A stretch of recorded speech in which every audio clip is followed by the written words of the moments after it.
Bonsoir à toutes et à tous. Nous sommes ravis de vous accueillir ce soir pour la suite du cycle sur les femmes soufis et la sainteté au féminin qui se prolongera jusqu'au mois de janvier 2025. Nous avons le plaisir de recevoir ce soir Madame Asma Lamrabet autour de son livre sur Rabi'a al-Adawiya, mystique et poétesse musulmane qui vécut à Bassora au 8e siècle et figure majeure du soufisme.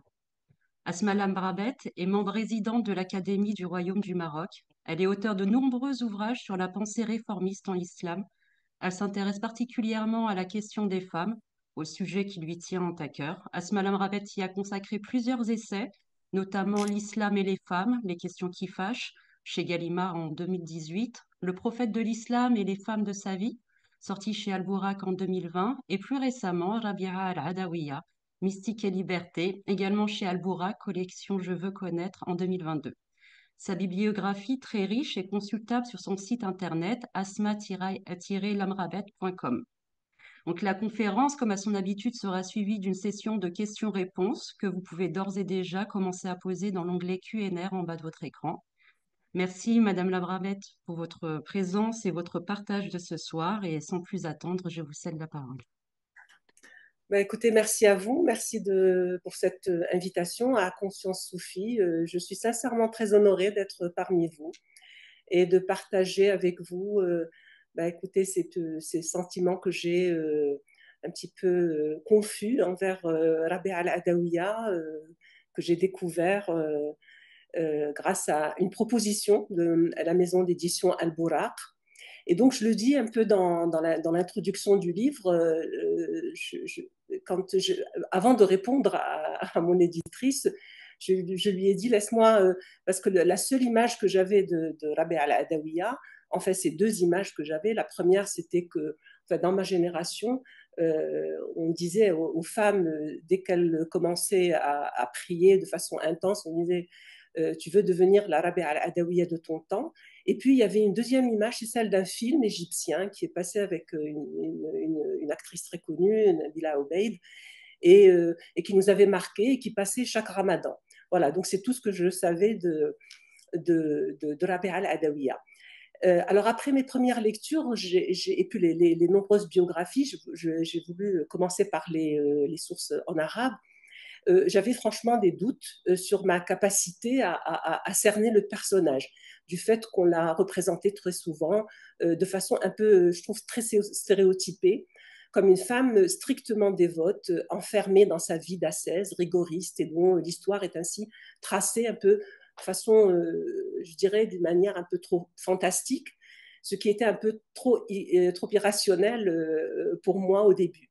En fait, je me disais qu'une femme quand même, comme elle, encore tellement présente dans notre imaginaire culturel et historique, devait avoir beaucoup plus de choses à nous enseigner.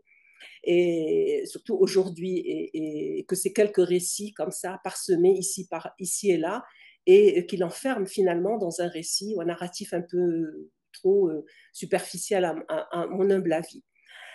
Alors, et franchement, la question qui me hantait, c'était que se cachait-il derrière cette femme qui était, on disait qu'elle était la pionnière dans le soufisme et qui est encore présente dans notre imaginaire, même si les gens ne connaissent que ce nom, ils ne connaissent pas ce qu'il y a derrière. Je me posais aussi la question, quel enseignement pour notre réalité d'aujourd'hui? Et bien, croyez-moi, j'ai découvert plus que je ne l'imaginais quand je me suis décidée à commencer à écrire ce petit livre, qui m'a demandé beaucoup de temps et beaucoup de recherche. Je voudrais aussi avouer ici le fait qu'étant une néophyte quant à la tradition soufie, c'est en fait aussi ma rencontre simultanée avec les écrits sur Ibn Arabi qui m'ont permis de me familiariser avec quelques concepts soufis, le vocabulaire soufi, et comprendre que pour la littérature mystique, en fait, il fallait, je pense que même toute la littérature exégétique aussi, il fallait aller au-delà d'une lecture littérale, zahir, et qu'il y avait un langage ou bien une compréhension profonde, le batin, ésotérique, qu'on appelle aussi ésotérique, qu'il fallait décrypter pour percevoir le vrai sens et qu'au fond, justement, cette lecture de l'Baten, elle pouvait inclure une grande rationalité, pas toujours accessible de prime abord, Et c'est quelque chose de l'ordre de ce qu'on appellerait peut-être le transrationnel, voilà, qui dépasse un petit peu le rationnel, mais qui reste toujours dans le rationnel.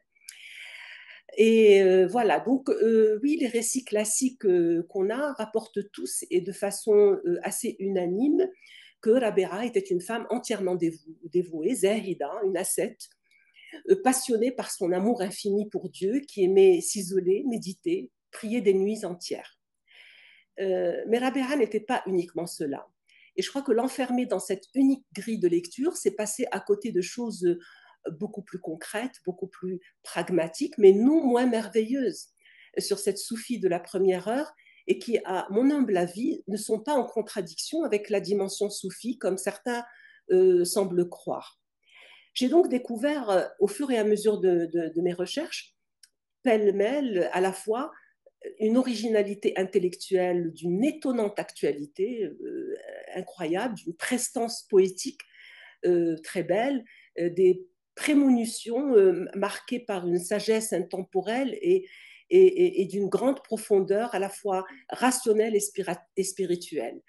Je découvrais aussi des paroles pleines de messages subliminaux, il fallait les relire et les relire et pour comprendre à la fin ce qu'elle voulait dire, et des paroles d'une intemporalité franchement troublante.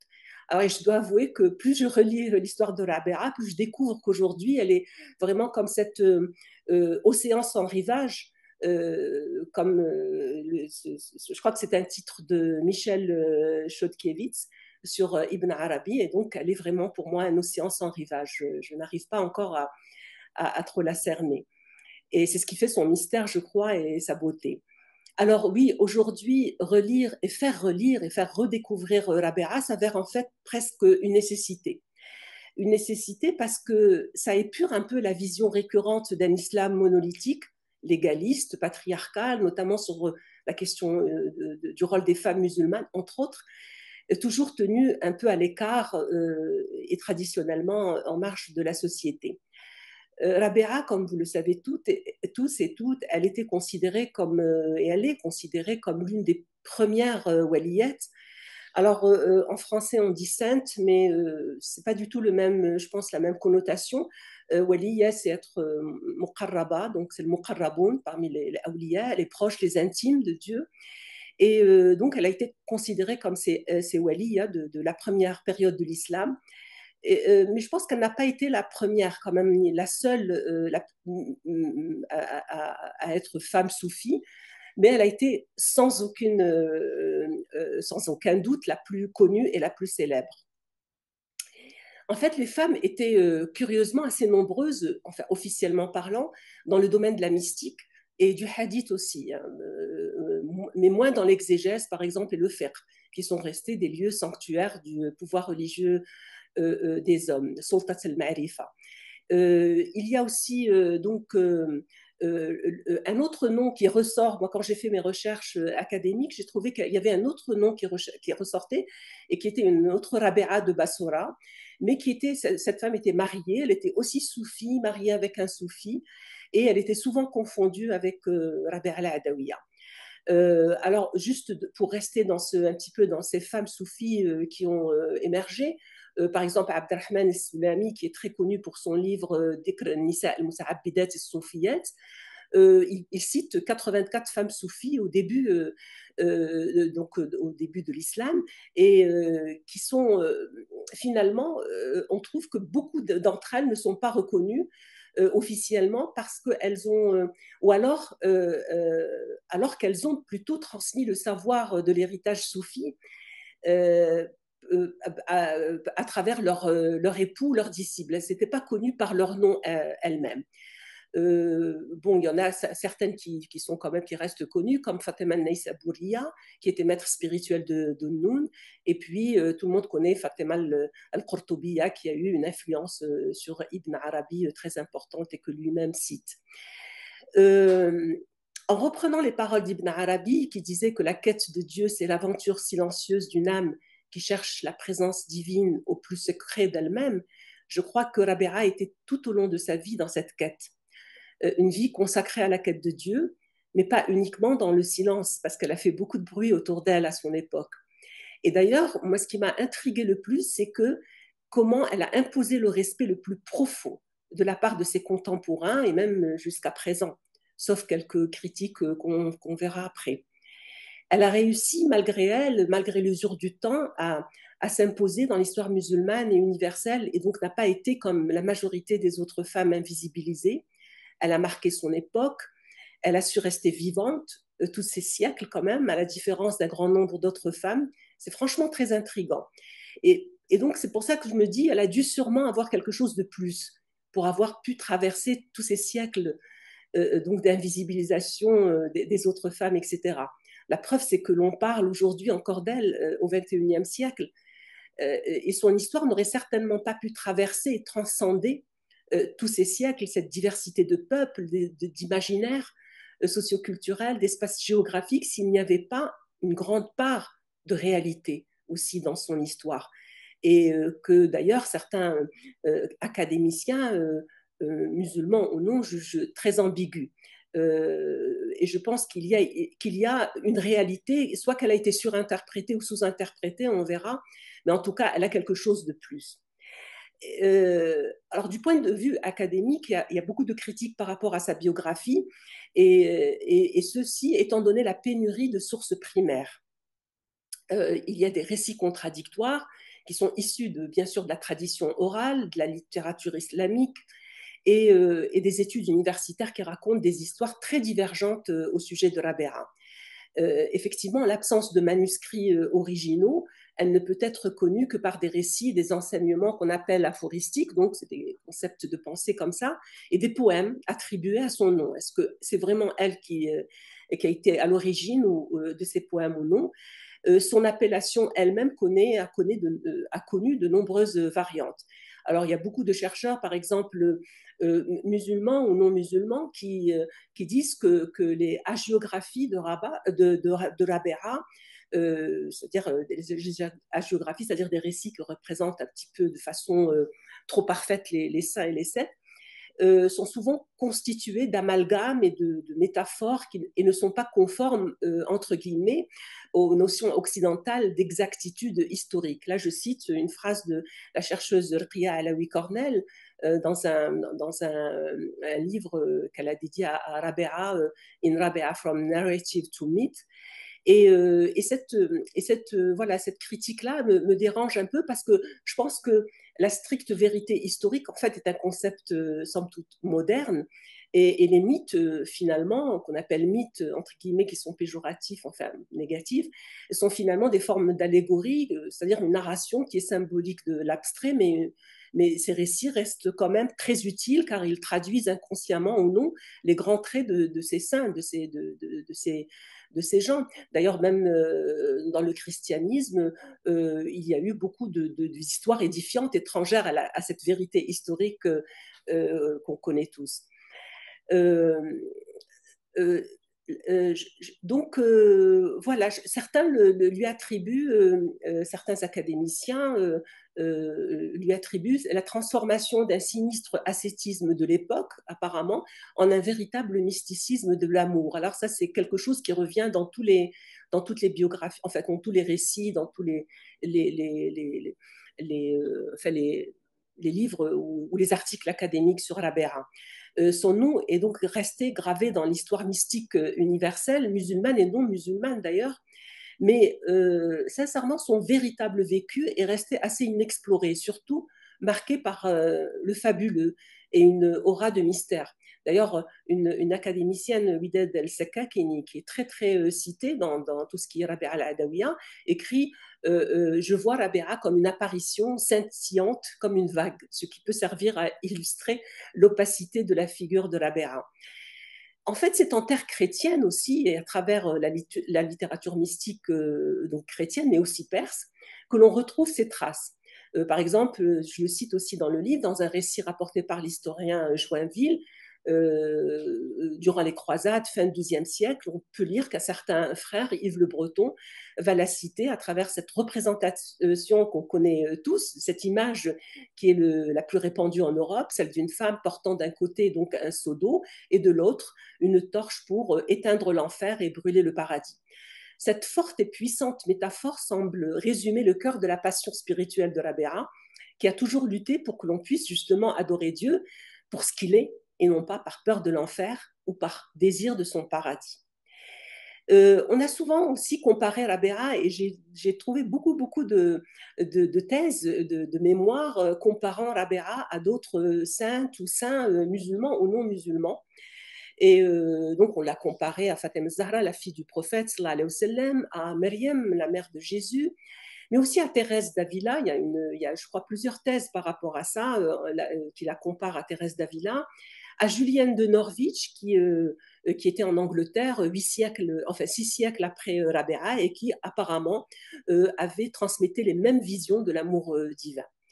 Selon certains chercheurs, le soufisme naissant à cette époque, donc dans la région donc de l'Irak, là où elle est née, a été influencé par l'ascétisme et la réclusion des premiers chrétiens.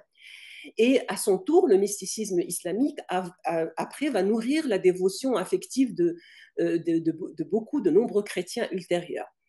Cependant, il y a quand même une différence. J'ai lu très rapidement certaines thèses et c'est ces thèses qui arrivaient à cette conclusion et qui disaient que, à la différence des femmes soufis connues, qui étaient généralement indépendantes, parce qu'on n'a pas de clergé ni rien du tout, les mystiques chrétiennes ont souvent été sous la coupole d'un confesseur qui les conseille, les dirige et à qui elles doivent obéissance. Rabea était aussi comparé à Saint Jean de la Croix, beaucoup, qui était au XVe siècle, par sa soif de solitude, de méditation, son ermitage, ses visions. Et il y a à travers les différents récits de croyants visionnaires un même parcours mystique universel. Je crois qu'il y a un lieu commun quand même qui les unit. Et Rabea, comme les autres mystiques, cherche sa propre disparition, ce qu'on appelle le fana, l'anéantissement, dans l'étreinte divine. Et la mort physique, le maut, en fait, pour ce genre de mystique, n'était qu'un transfert de la demeure de l'éphémère à celle de l'éternité. Et elle a été précédée elle est toujours précédée d'une mort initiatique, le fana, chez le mystique. Et d'ailleurs, il y a un hadith du prophète sallallahu alayhi wa sallam, qui dit mourir avant de mourir, mutu qabla an samutu. Et Saint Jean de la Croix avait un célèbre poème où il disait: je vis sans vivre en moi, et de telle manière espère que je meurs de ne pas mourir. Rabea était donc une waliya qui vivait ce fana en elle.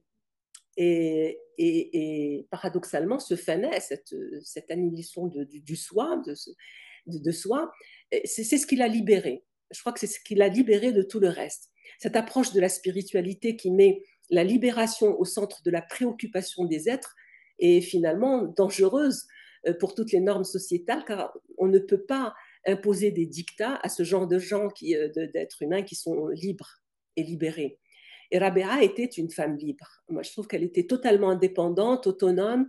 Elle n'avait de compte à rendre à personne. Et c'est par cette hauteur, ce désir toujours croissant d'élévation spirituelle, autrement dit, cette volonté d'être toujours plus proche du divin, mais sans filtre, sans intermédiaire, sans maître, ni mari, ni personne. Et c'est comme ça qu'elle a pu incarner ce personnage libre et pieux, d'être à la fois humble et lumineuse et inaccessible au commun des mortels.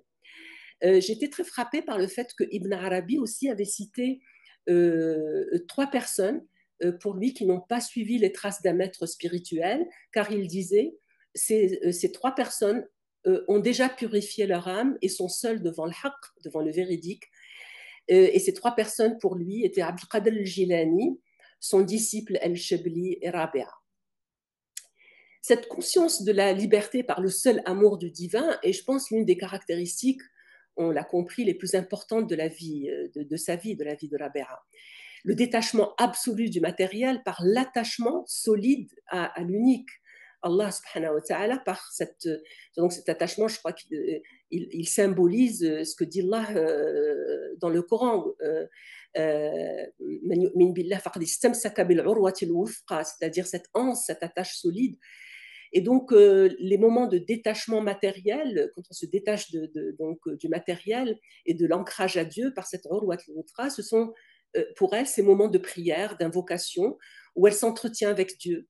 Dans un état d'immatérialité totale, étrangère à toute contingence humaine, elle s'adresse à lui directement, le remerciant, l'implorant, le priant, le suppliant, lui exprimant parfois ouvertement des reproches mais toujours de façon très amoureuse, entre guillemets. C'est une union avec le divin qui est à la fois métaphorique et temporelle. Alors donc pour sa biographie, je passerai rapidement parce que sûrement vous la connaissez ou vous avez vu le livre où elle est assez connue. Et il faut dire que cette biographie, moi, je l'ai prise pardon, essentiellement de Feriddin Attar, un peu plus après avec quelqu'un d'autre qui est un Égyptien plus contemporain qui s'appelle Abdelrahman Badawi. Et donc, selon Feriddin Attar, Rabi'a serait née donc, en 717, donc à peu près un siècle après la mort du prophète.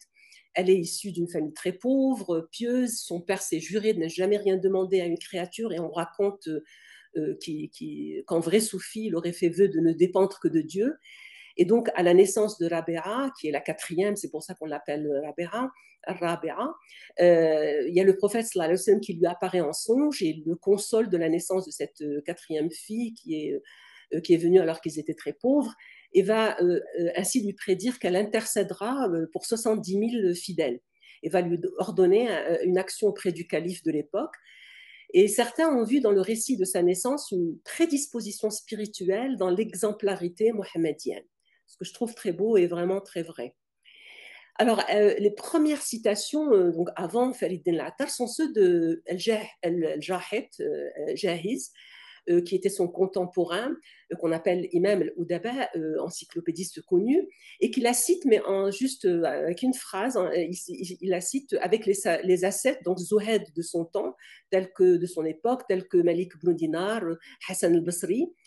Et puis après, on retrouvera son nom dans des recueils d'éminents soufis, mais juste des petits paragraphes de l'époque, par exemple, tels que Abu Talib al-Mekki, après bon, As-Sulami, qui va la citer aussi, Al-Khushairi plus tard, et Abu Hamid al-Ghazali plus tard.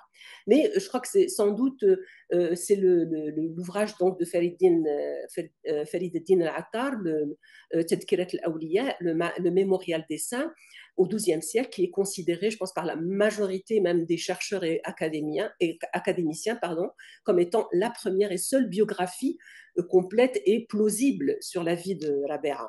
Alors, Feriddin Attar va citer 72 saints, tous des hommes, et une seule sera femme, c'est Rabéa. À côté, bien sûr, d'un Hallaj, d'un Dunnoun, de Ja'far Sadiq, de Hassan al-Basri, etc.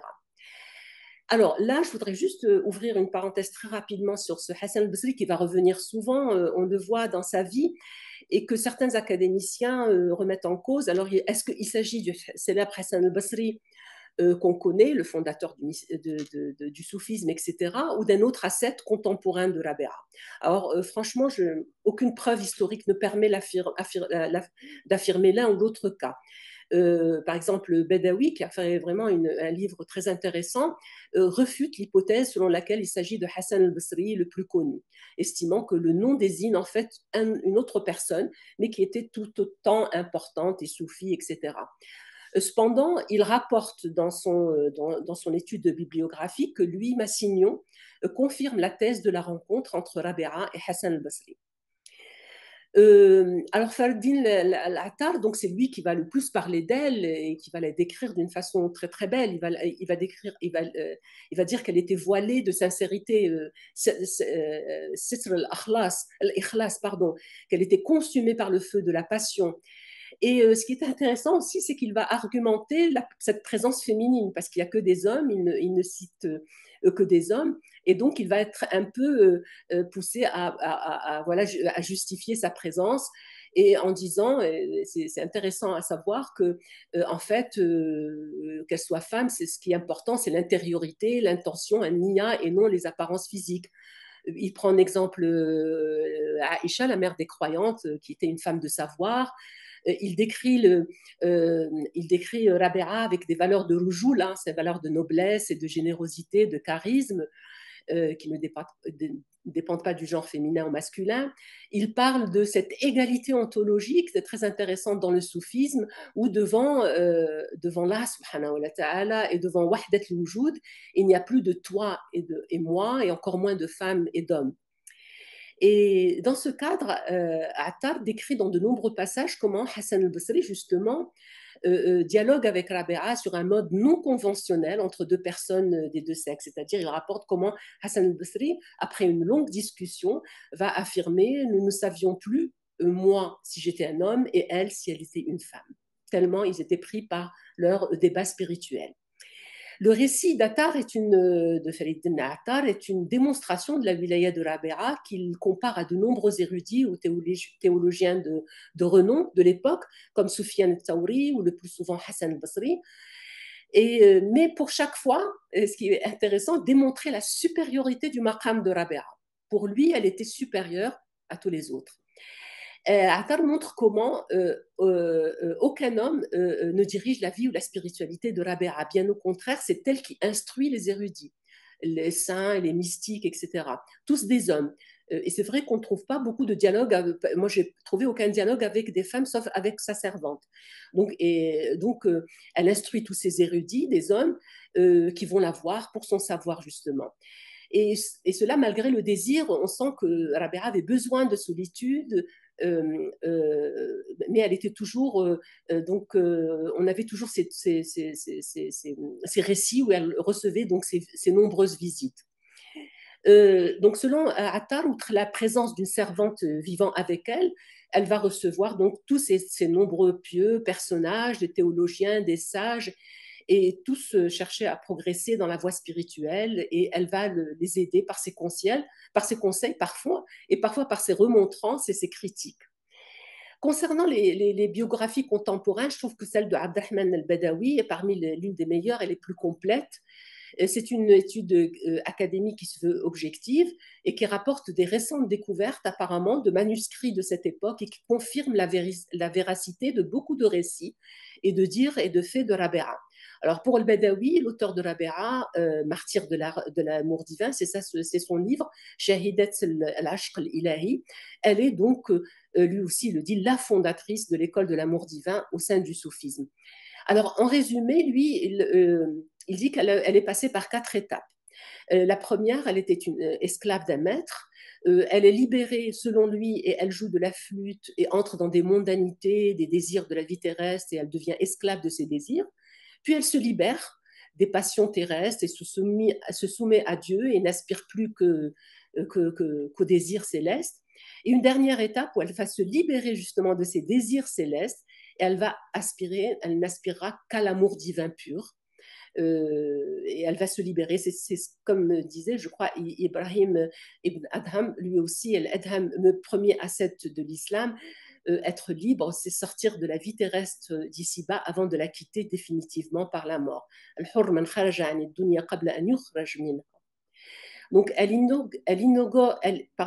inaugure et fonde une nouvelle, ce que j'appellerais une attitude spirituelle méconnue de l'islam originel, en fait, celle de l'amour divin, de l'mahab al-ilahiyya. Et c'est un tournant décisif dans l'histoire du soufisme et qui va influencer tous les courants soufis ultérieurs jusqu'à l'Hallaj. Dans sa biographie, c'est la biographie de Fahreddin al-Attar, parce que Badawi n'en parle pas, mais al-Attar va parler d'un moment clé qui a marqué le changement radical dans la vie de Rabi'a, mais qui est celui d'une rencontre mystérieuse. Donc il n'en dit pas plus, et ce moment est assez non élucidé dans sa trajectoire. Ce qui est sûr, c'est que cela va changer le cours de la vie de Rabi'a. Alors al-Attar décrit une rencontre avec un personnage mystérieux qui a marqué Rabi'a et qui aurait peut-être provoqué ce déclic spirituel. De toutes les façons, cela a sûrement été traumatisant, comme il le dit, et va la marquer à vie, puisque elle fait à ce moment-là une invocation très importante, un doua. Et selon les commentaires de Attar, elle a dû subir une profonde injustice parce qu'elle va se décrire juste après, donc, dans ce doua, comme étant ghariba, étrangère, seule, wahida, yatima, orpheline, esclave, etc. Puis elle entend justement une voix rassurante qui lui promet un rang élevé de wilaya, de martaba aliya. Elle vit donc cette expérience spirituelle, pardon, une sorte de théophanie. Et juste là, à partir de là, elle commence à prier intensément. Et c'est là où son maître va la libérer après avoir vu une lumière au-dessus de sa tête alors qu'elle accomplissait ses prières nocturnes, ce qui va effrayer ce maître et le bouleverser et il décide de la libérer. Alors, selon les biographies, tantôt elle était joueuse de flûte et chanteuse, et tantôt elle aurait eu une vie de frivolité pour gagner sa vie. Est-ce qu'elle faisait tout ça voilà, pour gagner sa vie ou bien par passion? Certains refusent ce récit qui serait incompatible avec sa piété et spiritualité innée parce qu'elle est née dans une famille soufie et donc elle n'aurait pas eu ce parcours, elle n'a jamais été ni joueuse de flûte ni chanteuse, etc. Mais je crois qu'il faudrait aussi savoir remettre tout cela dans le contexte de sa naissance, de sa ville natale, El Bassora en Irak au 8e siècle, qui est quand même la deuxième ville de l'Empire abbasside et qui s'étend de l'Inde jusqu'en Asie centrale et en Andalousie, deuxième ville après Barded. C'est une ville qui était connue à ce moment-là pour le début de son rayonnement civilisationnel. Nous sommes donc au début de l'âge d'or de l'islam, sous le règne des Abbassides. Et après la fitna de la période des Omeyyades et des premières Futuhat, il y a une effervescence, vraiment une vraie effervescence sur tous les plans, politique, théologique, spirituel. C'est les premiers courants spirituels mystiques qui vont apparaître, culturels. On parle de véritables conservatoires de musique, des salons de musique, de poésie, une influence du monde persan, byzantin, chrétien et juif. Donc, à cette époque-là, la musique était aussi considérée comme l'expression esthétique de la beauté et du raffinement spirituel. Sur le plan théologique, il y avait aussi une grande diversité interprétative. Il y avait l'initiation des deux courants qu'on connaît, Ahl al-Ra'i, Ahl al-Aql, c'est-à-dire ceux qui préfèrent l'interprétation donc rationnelle, et Ahl al-Hadith, donc ceux qui préfèrent la tradition, avec beaucoup de divergences idéologiques, théologiques, Ilm al-Kalam, l'essor de la pensée mu'tazilite à cette période-là. Et ce qui est intéressant, c'est que Louis Massignon va affirmer que Rabea va développer un mysticisme qu'il appelait mu'tazilite, connu à l'époque, et qui alliait mysticisme et raison. Rappelons que Jahiz, qui est le premier à l'avoir cité dans toutes les biographies, était aussi mu'tazilite. Alors, la dimension ascétique qui marque le début du mu'tazilisme atteint son apogée avec un groupe nommé les Soufiyat al-Mu'tazila. Franchement, moi, je n'ai pas trouvé beaucoup de bibliographies par rapport à ce concept-là. Et je ne sais pas s'il y a quelqu'un qui peut nous éclairer, parce que je crois que c'est Louis Massignon qui avait affirmé ça, et c'est rapporté par le Badawi. Ce qui est intéressant quand même, c'est que savoir que dans El Mu'tazila, il y a quand même une dénomination de l'I'tizal, de l'isolement. Bien sûr, on connaît l'histoire de l'I'tizal, c'est-à-dire de l'isolement de Wasil ibn Atta, qui est le fondateur du Mu'tazilisme avec Hassan al-Basri, mais il y a quand même cette connotation d'isolement, de se séparer, de demeurer à l'écart. Donc peut-être que dans ce courant mu'tazilite de l'époque, il y avait une connotation mystique à l'origine de ce courant idéologique, qui est connu beaucoup plus pour son rationalisme qu'autre chose, mais un rationalisme toujours théologique, bien sûr. Mais peut-être que l'ascèse était l'une des premières caractéristiques selon certains historiens, notamment lui-même Massignon qui cite beaucoup d'autres personnes. Mais comme dans toute société en expansion, malgré tout ça, il y a une grave disparité sociale qui commence à prendre place. Il y a les élites, les nobles, les riches qui étalaient leur opulence. Il y avait le luxe ostentatoire en contraste avec la pauvreté, l'esclavage, l'exploitation des opprimés. Et d'où la réaction de certains érudits musulmans de l'époque qui vont exprimer leur refus de ce mode de vie par cette tendance mystique qui va s'exprimer par un désir d'austérité, de renoncement, une sorte de radicalisme spirituel par le célibat, les pleurs ou lamentation. Le Badawi parle d'un courant mystique qui était connu, qui s'appelait le Beka'oun. C'était en quelque sorte une manière de montrer sa résistance au mode de vie ostentatoire, une façon de se démarquer des luttes théologico-politiques, de fuir la réalité peut-être, l'injustice et les abus de l'autorité politique. Tout ça selon Badawi, hein, c'est la synthèse donc de son livre. Et donc, voilà, c'est ça le contexte sociopolitique, théologique et culturel tumultueux où vit Harabera. Et ceci est important à garder en mémoire, car cela a dû sûrement influencer sa vie, sa réflexion, ses prises de position et ses engagements ultérieurs. Alors, parcourons un petit peu, avant de voir donc ces paroles qui sont très intéressantes. Je crois qu'on peut repérer, en tout cas moi j'ai repéré deux profils de Rabea. Celui de la dévote, pieuse, qui vit cloîtrée, priant, jeûnant, éloignée, détachée du monde, craignant et culpabilisée de ne pas être à la hauteur des attentes divines, qui vit ce khushu', ce wara', ce zahd, al-zuhd, donc cette vie de contemplation et de lutte constante envers son ego, son nefs, et dans une adoration complètement désintéressée. Et il y a le profil d'une femme qui était aussi anticonformiste, très acerbe dans sa critique, qui donnait des sermons et qui avait une audace spirituelle et morale. Le Badawi aussi parle de Jur'a, à travers ses réprimandes, ses reproches, même envers Dieu. Elle exigeait, parce qu'envers Dieu, c'est qu'elle exigeait l'amour de Dieu en retour. Et dans ses poèmes, on le retrouve, dans ses litanies, et aussi dans ses anecdotes, ses colères, ses récits très forts, sa spontanéité, son franc-parler avec ses contemporains. Son exigence, ses conseils et reproches envers de grands érudits qui frisent parfois l'insolence. Et donc, elle était comme ça. Pour elle, Dieu était proche, elle n'avait pas besoin d'intermédiaire.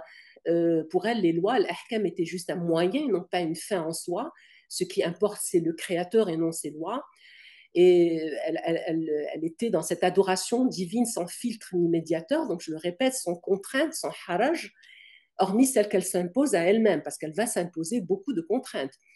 Et donc, elle transgressait, entre guillemets, ces hudud de l'orthodoxie avec une sorte de, j'appellerais une lucidité naïve, qui en fait était toute sa force. Je crois que personnellement, je pense qu'elle avait ces deux profils, qu'elle était, voilà, elle avait ces deux attitudes. Elle était totalement pieuse et totalement anticonformiste. Et ce n'était pas contradictoire, mais c'est ce qui forgeait sa force et son insolite personnalité. Elle était tour à tour sahibat ahwal, parce qu'elle pouvait rentrer dans cet état spirituel, émotionnel, et cette dimension mystique était centrale dans sa vie. C'était une waliyatullah, mais en même temps, elle avait cette capacité de rationalité, de lucidité hors norme quand elle s'adressait ou dialoguait avec ses contemporains. Et cela démontre en fait qu'elle était capable d'avoir un langage à la fois acéré, poétique, ironique et irrespectueux, qu'elle pouvait être d'une franchise déroutante, mais en même temps d'une grande pudeur intellectuelle, qu'elle alliait foi et intelligence, dévotion et raison, amour du divin et critique des interprétations du sacré aussi. Elle était passionnée de Dieu, mais intransigeante avec les humains. Et donc, pour moi, c'est un être qui incarne cette subversion mystique dans toute sa splendeur. Alors, ce qui m'a le plus attiré chez elle, personnellement, c'est qu'elle n'était pas du tout détachée de son époque et des événements politiques ou autres de la société, de sa société. Parce qu'on le voit dans les différentes critiques qu'elle donne et qu'elle assume, qu'elle exprimait concernant les événements ou envers certains visiteurs notables de la société. Et ça contredit cette vision d'une femme cloîtrée. Elle était plutôt pour moi une mystique visionnaire et très consciente de sa réalité sociopolitique. Et ces propos ne sont pas l'unique produit de l'extase ou d'un ravissement spirituel, mais aussi d'une intelligence critique et assumée. Alors à propos de quelques-uns de ces récits, et dires et critiques aussi qui sont très intéressants, bien sûr, il y a toute cette question de son amour du divin qui l'empêchait d'aimer les autres. Par exemple, alors elle fait un songe, il y a deux versions de cette citation, de ce récit. Soit elle fait un songe et elle voit le prophète sallallahu alayhi wa sallam qui lui demande est-ce qu'elle l'aimait, et soit c'est ses compagnons, c'est les soufis qui viennent la voir et qui lui disent est-ce que tu aimes le prophète?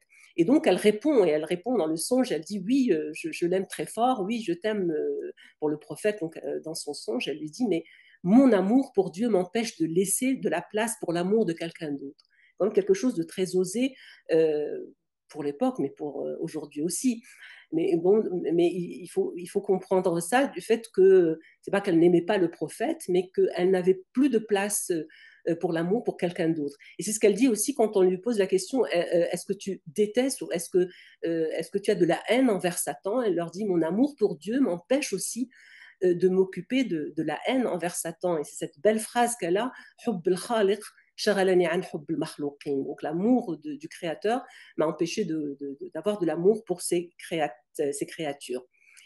Euh, alors, on peut synthétiser quelques-unes de ces critiques, par exemple, très virulentes par rapport à certains rituels de l'islam, parce qu'elle juge ce rituel a été vidé de son essence, parce qu'elle tenait vraiment à épurer les actes de dévotion de toute attente excessive de l'enfer ou du paradis, qui finit par vider en fait les rituels de leur essence spirituelle. Alors pour elle, attendre en échange des ibadat ou de l'adoration divine une récompense divine relève pour elle de l'absurde et frôlait pour elle la tromperie, l'artifice. Et elle le répétait souvent. Elle disait, et s'il n'y avait ni enfer ni paradis, est-ce qu'on n'aurait pas adoré Dieu pour autant?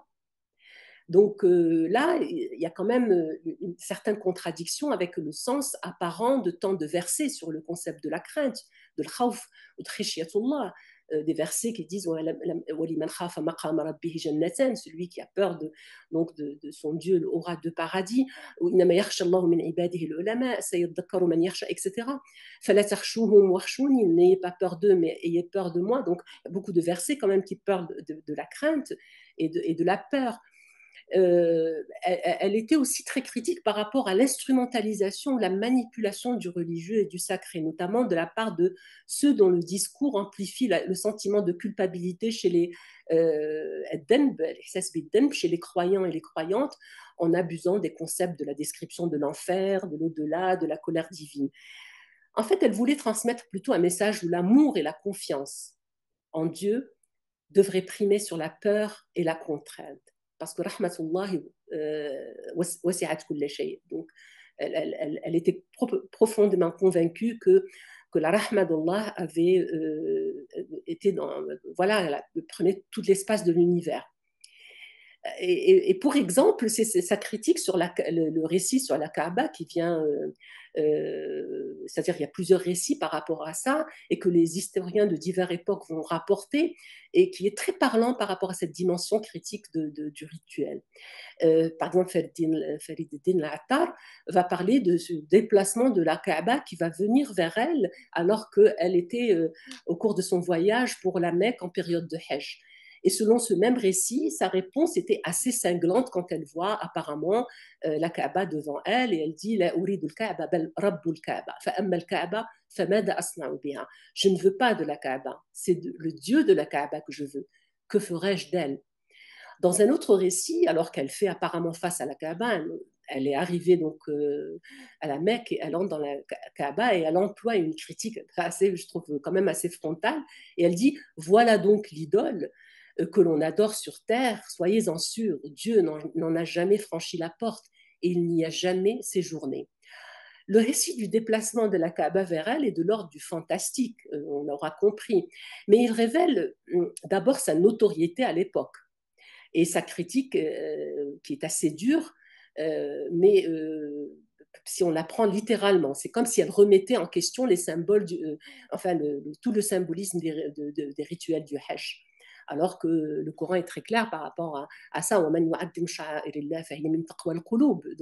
mais symboliquement, sa critique vise en fait, je pense, le risque de vénérer la pierre noire au lieu du maître des lieux. Sa critique s'adresse à ceux qui réduisent le culte à de simples formalités, je veux dire techniques, dénuées de sens, alors que cela devrait être un moment profond de spiritualité, de rencontre avec le Créateur des mondes. En fait, ce genre de tendance spirituelle est appelé Tenzih. Il est connu chez les premiers soufis. Et il atteindra son summum avec Al-Hallaj et toute son histoire qu'on connaît. Et ce Tenzih, c'est faire abstraction donc, du côté matériel et tangible du culte. C'est quelque chose que vous connaissez dans Conscience Soufie, je suis sûre. Et que pour certains, paraît-il, soufis, on pouvait même se passer du culte dans le but de s'élever spirituellement. Mais bon, c'est un domaine qui reste assez dangereux et qui a été critiqué aussi par d'autres. Donc, Al-Badawi affirme qu'elle va être vivement critiquée justement par ce qui est intéressant, par les théologiens ultérieurs. elle ne va pas être critiquée par les théologiens, enfin ceux qui vivaient avec elle, ses contemporains, ou bien on n'a pas reçu, on les a pas répertoriés. En tout cas, tous ces dires vont être vraiment critiqués par les théologiens ultérieurs. Et c'est curieusement Ibn Taymiyyah qui prendra sa défense. Donc et qu'il dira que non, c'est pas ce qu'elle a voulu dire, etc. Donc il prendra vraiment sa défense, alors que on sait tous qu'il a critiqué fortement Ibn Arabi pour d'autres représentations et conceptions moins frontales que celle-là. Dans un autre récit rapporté aussi, elle fera aussi une critique très controversée à la lecture pardon, d'un verset qui parle du paradis, où les gens du paradis seront ce jour-là dans une occupation qui les remplira de bonheur, eux et leurs épouses. C'est une mauvaise traduction pour moi. Eux et leurs épouses seront sous des ombrages accoudés sur les divans. En fait, en arabe, il dit Inna ashab al-jannah al-yawm fi shughlin fakihun hum wa azwajuhum. Alors azwaj là c'est masculin ou féminin, donc c'est pas c'est ça, donc hum wa azwajuhum fi dhilalin ala al-ara'ik muttaki'un. Alors apparemment dans quand on récitera ce verset, elle dira de façon assez quand même ironique, les pauvres, ils sont occupés avec leurs partenaires alors qu'ils devraient être avec Dieu. Et cette critique a suscité de très nombreuses polémiques, encore une fois, de la part des savants ultérieurs. Or, il est évident qu'elle ne critique pas le verset, mais ce qu'une lecture littéraliste, patriarcale, tout ce qu'on veut, en a fait. C'est-à-dire que ce sont toujours de belles femmes au service des hommes, enfin comme les vierges du paradis. L'explication que donne Tabari pour ce verset, c'est ça, ce sont les vierges du paradis qui vont être avec ces hommes. Donc, et elle ironise sur cette interprétation de ces plaisirs charnels d'un paradis perdu par certains comme lieu de réappropriation sexuelle des hommes.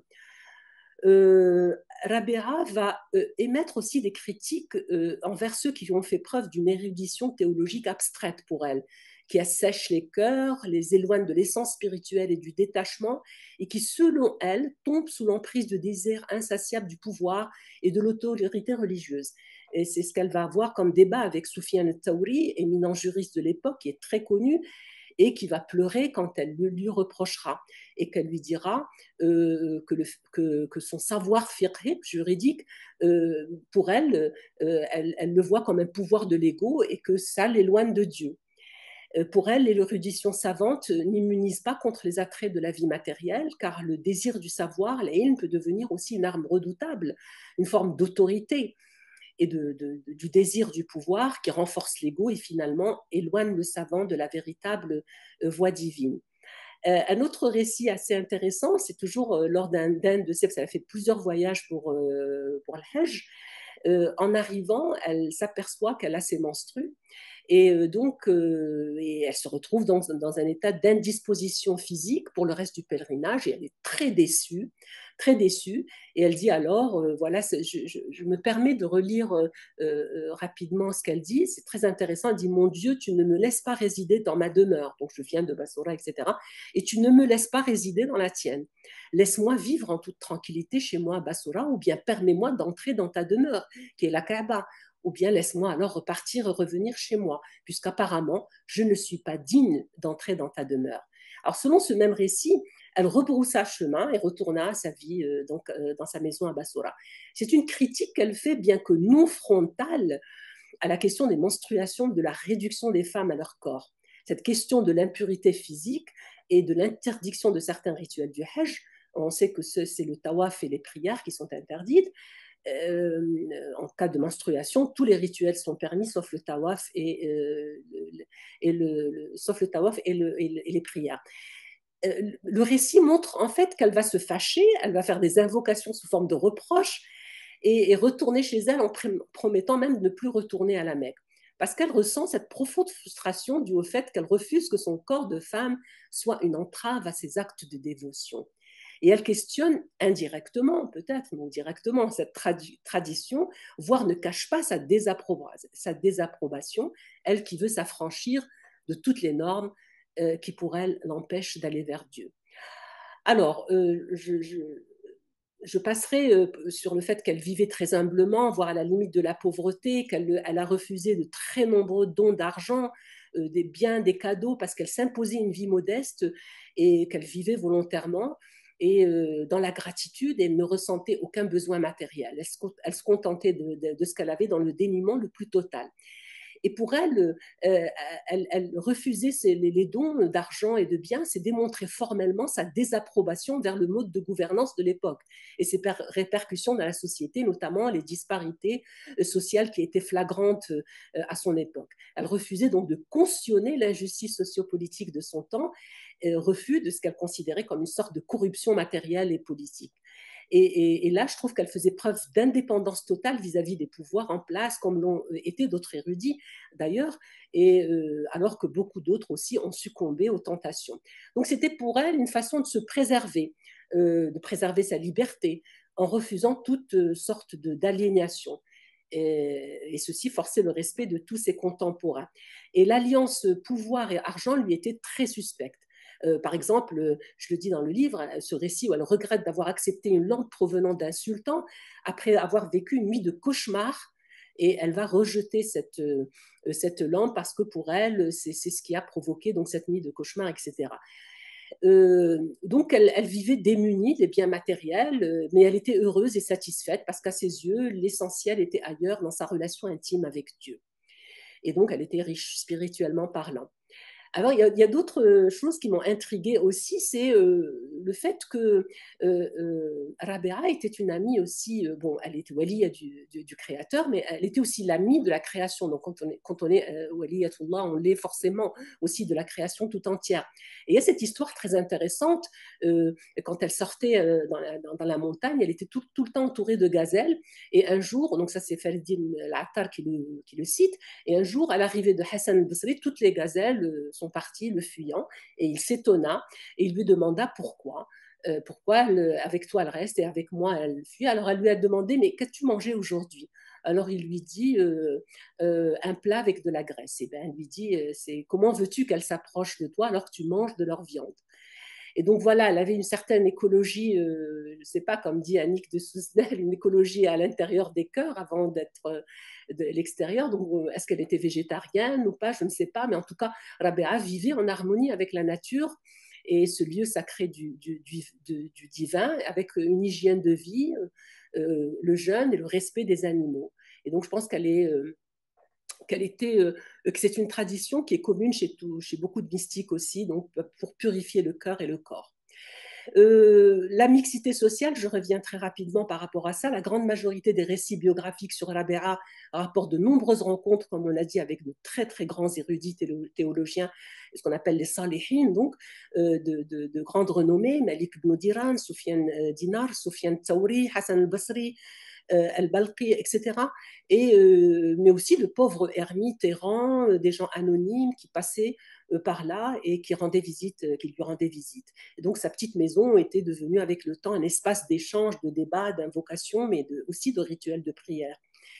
Et bien, elle avait aussi toutes ces sortes de karamates que l'Attar rapporte. Et moi, celle que je préfère, c'est celle où elle est avec les autres salihines. Ils étaient en train de débattre et la nuit tombe et voilà qu'une lumière sort de sa bouche. Et elle illumine toute la pièce. Et la lumière Nour qui émane de la bouche de Rabea, Farid l'Attar parle de cette karama. Et cette métaphore de la lumière Nour est intéressante. Et là, je lis un passage, permettez-moi de lire ce passage de mon livre où je dis que cette lumière qui peut être interprétée non pas seulement au sens strictement littéral, mais plutôt dans sa dimension allégorique. La lumière Nour éclaire le chemin de la connaissance, de la ilm. Cette lumière est elle-même la connaissance, parce qu'on dit à la ilm Nour. Et les amis et disciples de Rabea absorbent ce savoir, ce Nour qui sort de sa bouche et qui devient perceptible par le cœur et par la raison. Alors tout cela se passe sans besoin d'une lumière matérielle, puisque le savoir transmis est lui-même lumière. Et la véritable obscurité est celle de l'ignorance, elle gèle de l'omet.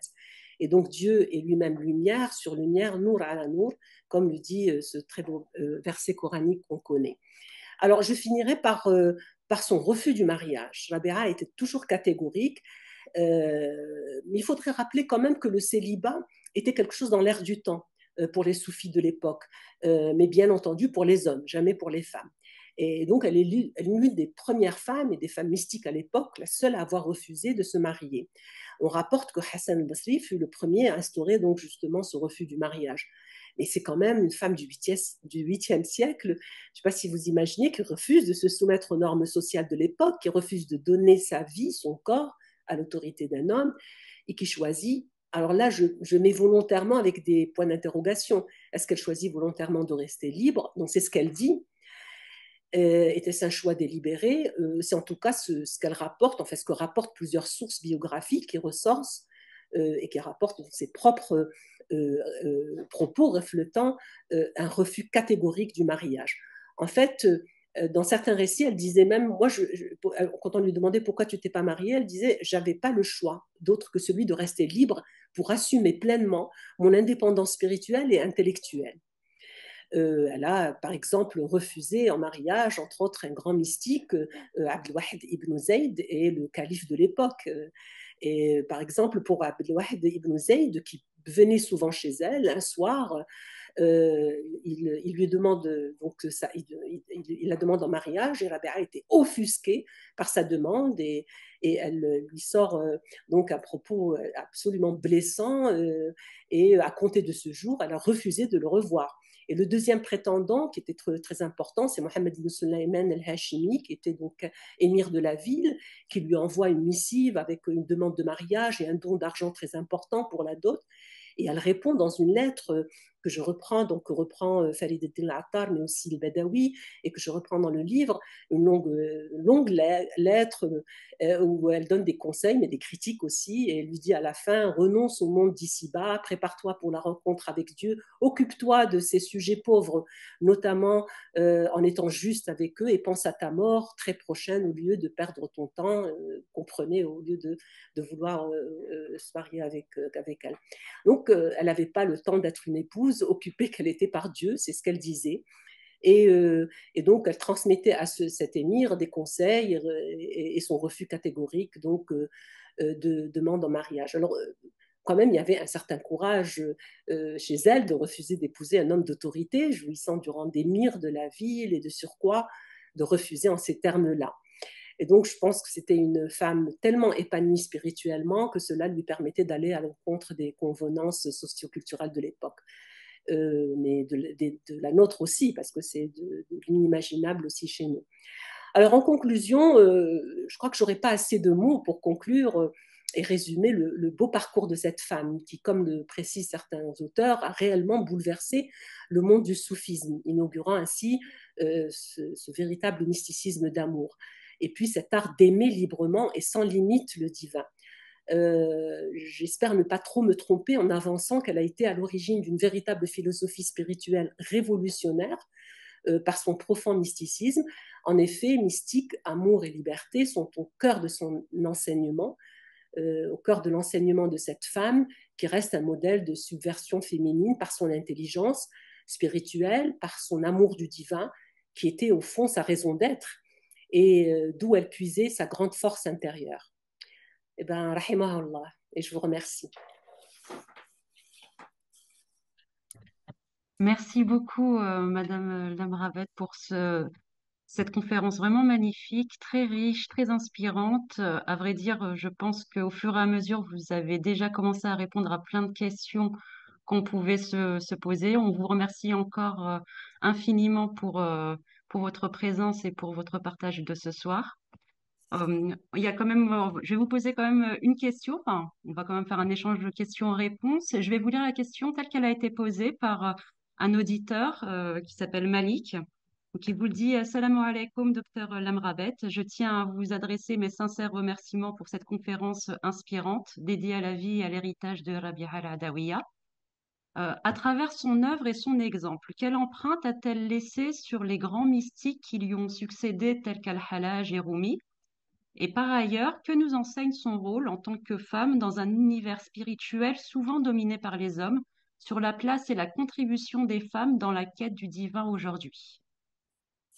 Oui, c'est une Oui. très belle question, très longue question qui mérite une conférence en fait. France. Oui, bah, écoutez, son influence, moi je suis une néophyte donc par rapport au soufisme, mais je pense que son influence a été énorme par rapport à tous les soufis, et le soufisme en général et les soufis après. Mais ce qui est quand même un peu triste, c'est que oui, elle est citée, mais ce qui est intéressant plutôt à dire, c'est qu'elle n'a pas laissé de confrérie. Mais à l'époque, il n'y avait pas de confrérie. Hassan Basri aussi n'a pas laissé de confrérie, etc. Mais elle n'a pas laissé de disciples, elle n'a rien laissé. Et donc, malgré tout, son mysticisme d'amour est resté. Mais à mon avis, il n'a pas eu vraiment cette influence très forte, comme on l'a vu dans son existence, par exemple, et dans ses dires, dans ses poèmes très beaux. Moi, je pense peut-être que je me trompe, et j'aimerais bien que professeur Éric Geoffroy me corrige pour me dire si vraiment elle a eu une influence chez les autres mystiques et soufis. Moi, je ne suis pas une spécialiste ni une experte, mais bon, oui, c'est vrai, en lisant Ibn Arabi, il la cite, il y a d'autres soufis qui la citent, mais est-ce qu'elle a vraiment eu cette influence magnifique de ce qu'elle a vécu je ne sais pas, je n'ai pas cette impression. Moi, j'ai pas cette impression-là. Et donc, j'aimerais bien qu'on m'éclaire aussi par rapport à ça. Pour ce qui est de son rôle, oui, c'est comme le rôle des femmes dans tous les domaines du religieux. Malheureusement, elles sont beaucoup invisibilisées. Euh, je ne sais pas si, par exemple, le soufisme est un peu à part parce que les femmes soufis ont quand même laissé des traces, des empreintes qui sont dans les livres, dans quelques citations, mais pas dominantes. Donc, il reste beaucoup à faire. Je pense qu'en résumé, il reste beaucoup à faire parce que, par exemple, au Maroc, on a beaucoup de femmes soufis qui ont des zaouïas, qui ont des noms qui portent, c'est-à-dire c'est des noms de femmes, aussi bien dans le sud du Maroc que dans le nord, etc. Lella, on a beaucoup de noms de femmes mais à l'intérieur de ces zaouïas, des écoles qui sont à côté, tout ça, c'est très rare quand on a la biographie ou la lecture ou le récit de cette femme-là qu'on a complètement oublié. Et donc moi, ce qui me fait mal au cœur, c'est que c'est pas qu'elles sont pas citées, c'est que leur histoire, leur empreinte, leur enseignement n'est pas visible. On ne cite que des hommes, il faut le dire. Donc malheureusement, même le soufisme, malgré le fait qu'il soit beaucoup plus conciliant avec les femmes, qu'il n'a pas de problème, on le sent, le soufisme, c'est quelque chose, vraiment, c'est une mouvance, je dirais, de l'islam qui est, je dirais, la plus proche de ce qu'on appellerait le véritable islam ou le cœur de l'islam. Il n'y a pas de différence entre l'homme et la femme en ce qui concerne l'approche donc du rituel, l'égalité ontologique, elle est là et tout ça par rapport à la question, par rapport au domaine juridique ou l'exégèse, on n'a pratiquement aucune femme. On ne cite jamais les femmes alors elles ont existé, elles ont fait de l'exégèse, elles ont fait du fiqh. Je ne parle pas de l'hadith. On a toujours cette encyclopédie qu'a fait le professeur Akram Nadwi d'Oxford où il cite à l'époque, en 2017-2018, il était venu à Rabat, il nous avait cité 4000 femmes, et là, il est arrivé à 10 000 femmes, juste entre le 8e et le 11e, 12e siècle. Donc, où sont passés tous ces noms? Il les a tous cités, recensés, avec leur contribution dans le fiqh, dans l'exégèse, etc.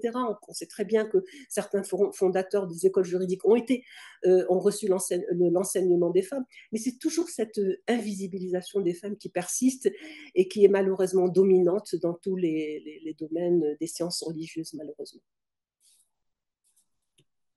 Merci infiniment pour toutes ces précisions extrêmement riches. Alors, une question qui est un peu en connexion avec ce que vous venez d'expliquer, mais qui mériterait peut-être d'être un peu précisée. En quoi la démarche spirituelle de Rabia al-Hadawiya serait typiquement féminine? Autrement dit, est-ce que son approche de l'amour divin serait fondateur d'une approche qui serait plus féminine que masculine? Sincèrement, je dirais que non. Moi, c'est pas ça qui fait la différence. Je pense que ce qu'elle éprouve comme amour du divin, un homme peut le ressentir aussi. Euh, la différence, c'est qu'elle est une femme. C'est ça la différence. Mais au niveau du ressenti, je ne pense pas que je ne pense pas qu'elle soit euh, qu'un homme ne peut pas ressentir ce qu'elle a ressenti.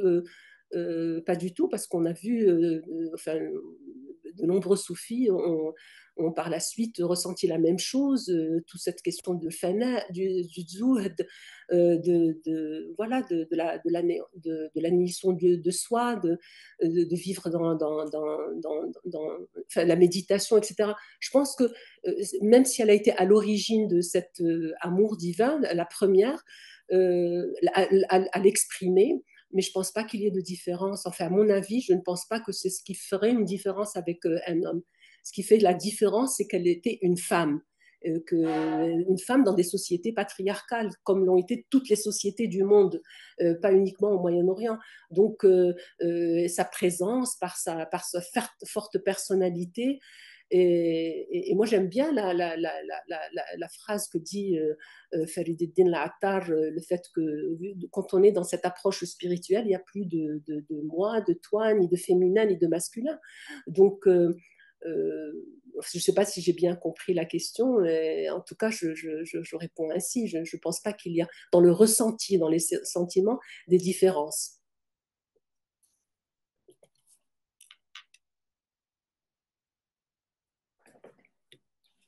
Merci, merci pour votre retour. Je tenais à vous dire que vous recevez énormément de messages de gratitude sur le chat.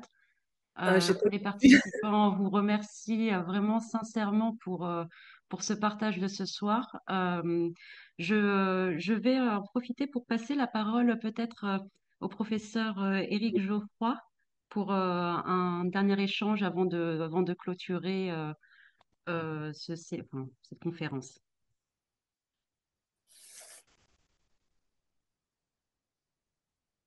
Oui, bonsoir, salam. Mina comme Asma, vous pouvez éviter les termes professeur, hein. Vous m'êtes gentil. Asma, vraiment un grand merci euh, pour cette chaleur. On se tutoie, hein, on se tutoyait, donc Oui, euh, que tu as mise dans cette démonstration du fait que au niveau spirituel, et ça tous les maîtres le disent très tôt, Rojulia, alors je sais que ce terme, et moi je le soulève dans mon livre au féminin, quand même un terme qui vient de Rajoul, qui vient de l'homme, mais cette virilité spirituelle, elle n'est pas sexuelle. Et Ibn Arabi est très clair là-dessus. Donc, et je crois qu'Arabia, de son vivant, a impressionné beaucoup d'hommes au sens fort, et après elle, peut-être que c'est vrai, tu l'as dit, on parle pas tellement d'elle dans le soufisme ultérieur. Peut-être un personnage tellement à la fois, bon parce on est aussi, et certains maîtres soufis le disent dans les époques qui suivent. Et puis parce que c'est un monument, entre guillemets, enfin je veux dire, voilà. Alors il y a d'autres femmes, il faut le dire que on est dans une période du XIIIe siècle où il y avait plus de liberté, il faut le dire, oui, une liberté d'aller vers tel ou tel saint ou sainte, et il y avait plus de femmes visibles, il y avait quand même Fatima de Nishapour, il y avait Nefissa du Caire, il y avait... Mais Rabia, c'est le prototype, voilà, qui est. Alors, son influence, et tu l'as mentionné, mais son influence est passée à la cour de Saint-Louis par Joinville, mais oui, jusque chez les jansénistes à Paris au XVIIe siècle. Alors, on savait que c'était une sainte musulmane, on ne connaissait pas son nom, mais c'était la doctrine de l'amour pur. Voilà, c'était l'amour pur et on savait que ça venait d'une sainte musulmane. Donc voilà, là on a Paris à l'époque janséniste. C'est quand même, c'est-à-dire Ouais, au XVIIe siècle. Hein. Donc les jansénistes, c'est Pascal, c'est voilà. ouais. Bon, après, il y aura toujours des choses à dire. Juste un point qui peut paraître technique, mais qui est par rapport à Hassan el-Basri. Oui, Et donc, on va dire pourquoi ça. Historiquement, c'est pas possible qu'il se soit connu, parce que Hassan el-Basri serait mort en 728. Et oui, elle est morte en 801. Mais l'affaire est importante. Pourquoi? Parce que Hassan el-Basri, pour toutes les silsilas qui passent, donc pour les chaînes initiatiques qui passent par l'imam Ali, c'est-à-dire la grande, grande majorité, eh bien, Hassan el-Basri est le chaînon entre l'imam Ali et ce qui va devenir donc le bon initiatique de maître en maître et qui va aboutir au mode confrérique, à la modalité confrérique au XIIe, XIIIe siècle. Donc, même Suyuti avait fait une fatwa en disant que El-Basri a vécu longtemps et qu'il a pu connaître l'imam Ali, donc, et qu'il était initié par Ali, et que Hassan el-Basri, qui était un savant et un spirituel, a pu être cette chaîne de transmission. Par contre, par rapport à Rabia, mais c'est intéressant, parce que oui, le fait qu'on ait cherché à établir un maillon, enfin un lien entre les deux, c'est-à-dire, enfin c'est intéressant et c'est un peu ambigu, on orthodoxise Rabia parce qu'on la rattache à Hassan el-Basri, qui est un des maîtres fondateurs des sciences islamiques exotériques et ésotériques. Hein. Mais donc, voilà. Mais en même temps, c'est lui donner une ampleur, une reconnaissance. Enfin, je veux dire, on peut prendre. Je ne sais pas ce que tu en penses, mais c'est. oui, je crois que c'est ça parce que c'est ce que j'ai vu comme contradiction. Certains sont catégoriques en disant que, voilà, en citant les dates, et d'autres disent non, que c'était un homonyme, que c'était quelqu'un d'autre qui s'appelait Hassan al-Basri, qui était tout aussi important, peut-être un disciple de Hassan al-Basri, que Ouais, sais-je. En tout cas, ce nom revient très souvent chez ouais. Ferdinand Attar et tous les autres, Soulaimi aussi. Donc, vraiment, c'est très intriguant, effectivement. Mais bon, peut-être que, comme vous l'avez dit, c'est l'orthodoxisé, peut-être. Et c'est toujours une bonne chose, ça veut dire elle avait cette importance quand même. Et oui. Et je pense que c'est sa complétude même qui a fait que. Bon, d'abord, on vit dans un monde pré-confrérique, hein, de loin. Elle est Oui, morte en 801. oui, Euh, mais c'est cette complétude qui fait que, certes, Ibn Arabi en parle, quelques-uns, mais pas tant que ça. Hein, non, bon, ouais. c'est vrai, c'est vrai. Malheureusement, oui. Alors qu'on a besoin de ce modèle-là aujourd'hui, plus qu'hier encore. Et comme vous l'avez dit tout à l'heure, moi, ce qui m'a intriguée aussi, c'est-à-dire, c'est que la liberté qu'elle avait, que tout le monde avait, de se rencontrer, d'avoir ces débats, ces échanges, sans ce haraj qu'on a aujourd'hui et cette division, etc., surtout quand on est dans le religieux et le cultuel. Et voilà, c'est quelque chose qu'on a perdu. Et donc, ça serait intéressant de pouvoir faire renaître, je pense, cet héritage-là, en parler encore. On a encore besoin de la BA aujourd'hui. Oui, parce que, qu'on pense que, qu'elle ait fait tout ce qu'on lui impute ou qu'elle ait dit tout ce qu'on lui impute, Oui, euh, ne change rien à l'affaire. C'est-à-dire, Rabia témoigne d'une liberté souveraine de la femme au début de l'islam, quoi. Il faut dire exactement. les choses qui s'est perdue avec les siècles, Ouais. évidemment. Évidemment. Et en même temps, ça permet bon, tu dis bien qu'Ibn Taymiyyah l'a défendu. Et voilà, Oui, ça c'est intéressant, vous voyez, parce que souvent on a un peu tendance à dire il y a les mauvais ulama, écoutez, voilà, qui sont bornés et tout, d'un non, côté, pas du et puis il y a les tout. soufis ouverts. C'est pas aussi simple que ça. Et on voit bien que le cas de Hallaj, hein, où Oui, Hallaj est défendu par certains ulama et condamné par des collègues soufis. Enfin, exactement. Et pour Ibn Taymiyyah, par exemple, moi j'ai découvert beaucoup de choses par rapport aux femmes. C'est vrai qu'il était très orthodoxe et qu'on le classe parmi les radicaux, etc. Mais et quand vous voyez ses fatwas par rapport à certaines choses, moi je dirais pour l'imam des femmes, c'est quelqu'un qui est beaucoup plus tolérant, qui n'a pas de problème avec l'imam des femmes, alors qu'on ne s'attendrait pas pour à quelqu'un comme lui sur la question des enfants illégitimes. Il a beaucoup de fatwas qui sont absolument plus que tolérantes, qui sont dans une ouverture d'esprit, enfin, qui émanent de cet islam spirituel, de cet islam de la rahma, et qu'on ne trouve pas chez d'autres. Donc, moi, cette classification, je n'y crois plus. Voilà. Bon, le problème, c'est qu'il a été pris comme mentor par les Wahhabites, et c'est ça. Malheureusement. Oui, Voilà. mais ça, c'est l'instrumentalisation aussi, comme partout, du politique, du théologique. Mais il faut détricoter, si je puis Oui, dire, je sais pas comment dire,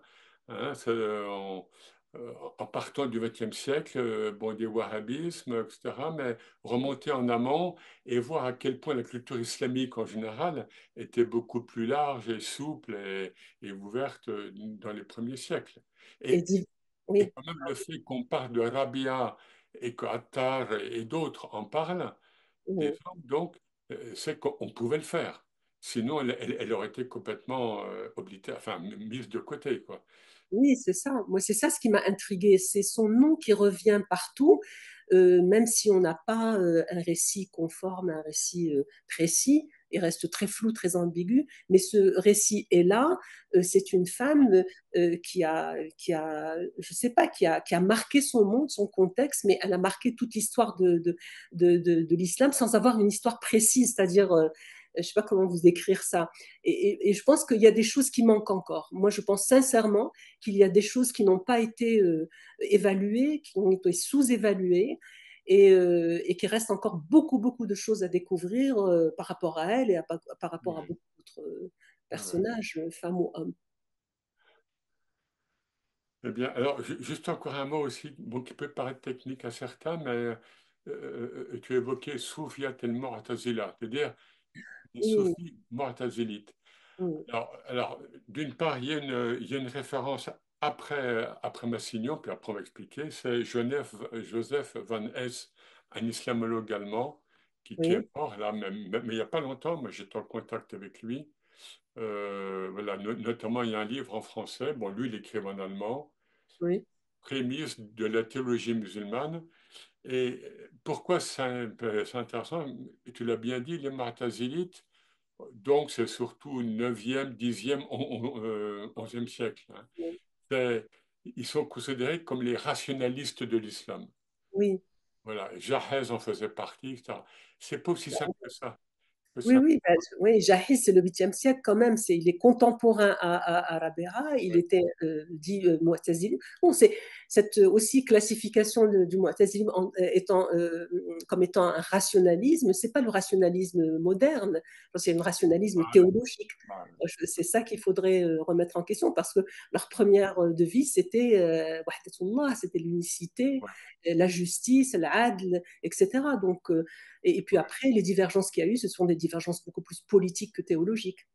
exactement, exactement. Mais il y a des soufis mu'tazilites, c'est-à-dire Mais des ça, je n'ai pas trouvé de source par rapport à ça. Je n'ai pas trouvé des sources vraiment de qui étaient les Mu'tazilites soufis, des noms, ben par exemple. vraiment, donc, enfin, pour ceux que ça intéresse, moi je pourrais le mettre de la bibliographie, même si c'est indirect, Oui, ou bien je t'enverrai le oui, oui, oui, Joseph j'aimerais bien. Oui, Van Hess qui a écrivait la plupart.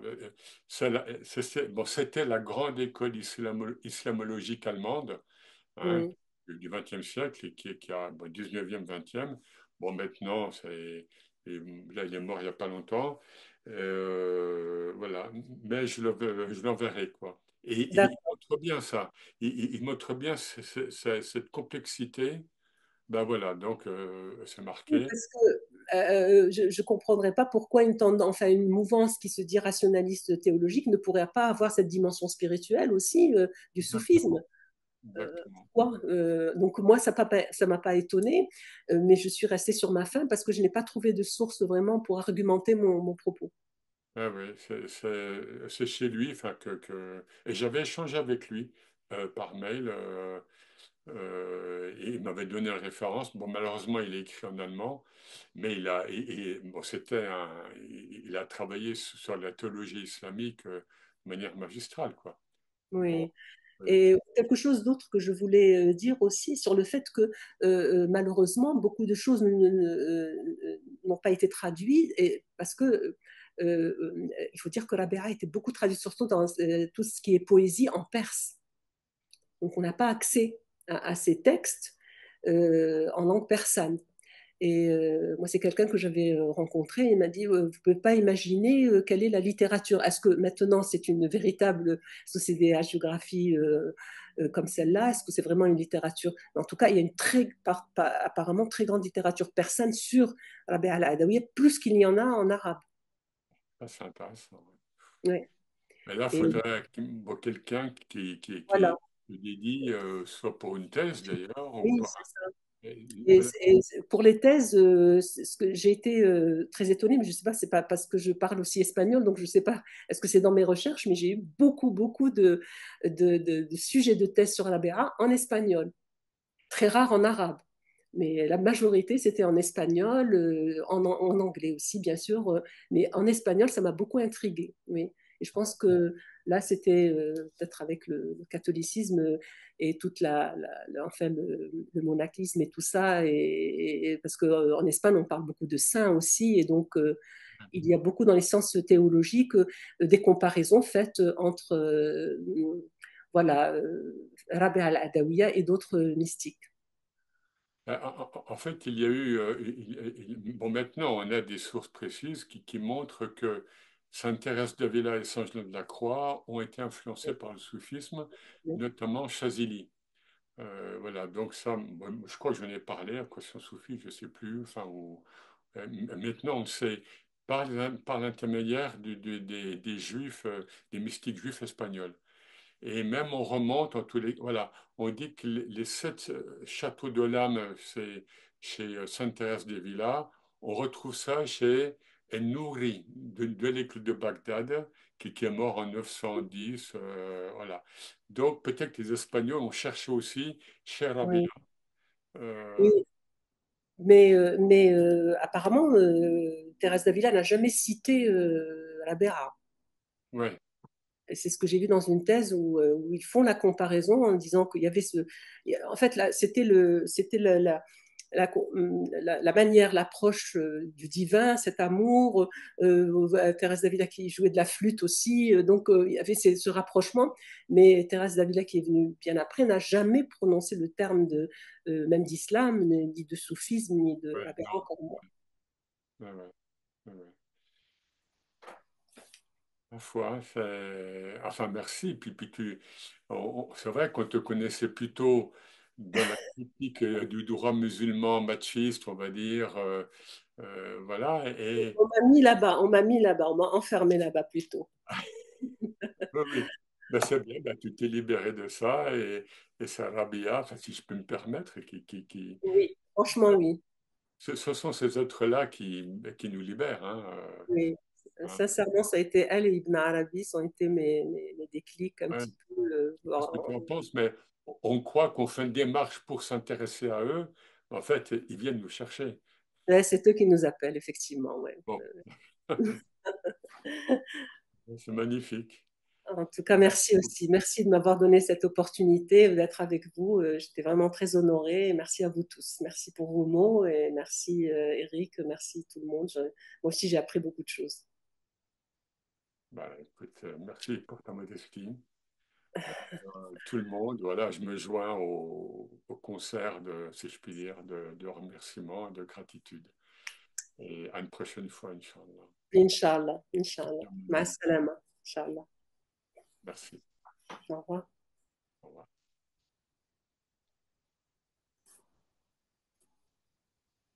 Nous vous remercions tous d'avoir été présents avec nous ce soir et encore un grand merci à vous, Madame Lamravet.